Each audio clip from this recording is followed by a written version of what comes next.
Okay, y'all dropping game right now. So I got another question for y'all, and just keep it a buck. Do you feel like I'm? Do you feel like the black church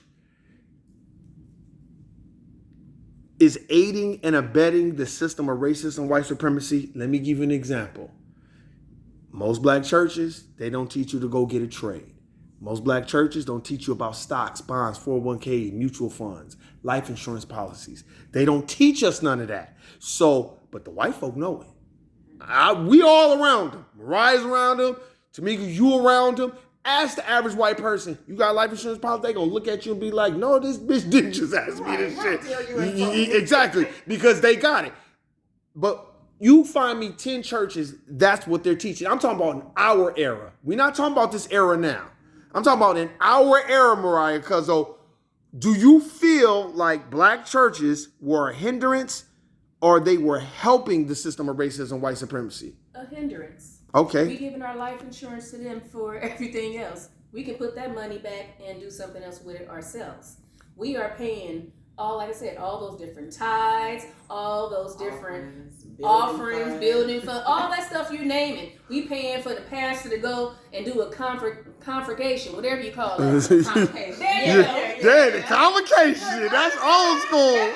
Yeah. The convocation. Yes, we paying for all these different things. And when you need something, they're not there for you. They got a prayer for you. We're gonna put you on the prayer line. Let's pray for sister so-and-so. She's going through some hard stuff. Not somebody who has somebody a job they can help hire so-and-so at. They're not even putting you on nothing like that. You know what? Some churches, though, I have seen, like, if you are a faithful tither for X amount of time and you run into a hardship, they will help you. The Mormon churches. I was just about to say it. I know people. Black churches. You right. There's a couple. You right. You right. But let me expound on that. Look, it's not about agreeing with people's religion and all that, but I'm gonna tell you, I know a lot of people and have worked with a lot of people that are part of the Mormon faith and the Mormon church. And let me tell you what goes down there. It's all about, oh, you need a job? You need a job? Oh, you want to make this amount of money? No problem. Let me get on the phone with the vice president of Wooty Woo, and you'll be getting that job because you go to my church, and as the Mormon faith, we take care of our own. I've seen it happen with black folk that have been a part of the Mormon faith. Really? Yes. Oh, yes. I can tell you. Yeah. When the numbers went down, they accepted us. Yes, they did. And why you think they got Gladys Knight and everybody else there? But I've worked with a brother that was a part of the Mormon faith, and he needed a job. And he went to the person that was kind of like, like a bishop, you would kind of say.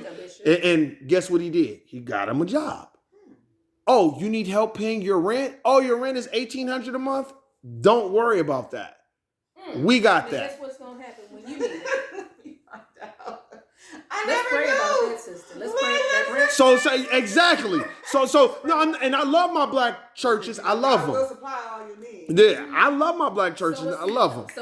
Sow a seed. But how many churches? We not talking about this era. We talking about our era, 90s.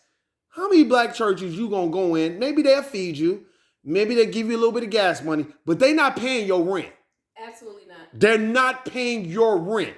And I know for a fact, my homeboy that was a part of the Mormon faith at one point in time was paying his rent. His rent was like $1,800 a month. And they was paying his rent and his utilities and putting petrol in his car. Making sure he getting from point A, oh, you need a job? And get him a job.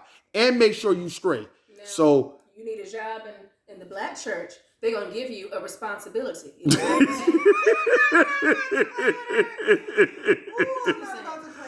So now we're gonna move on.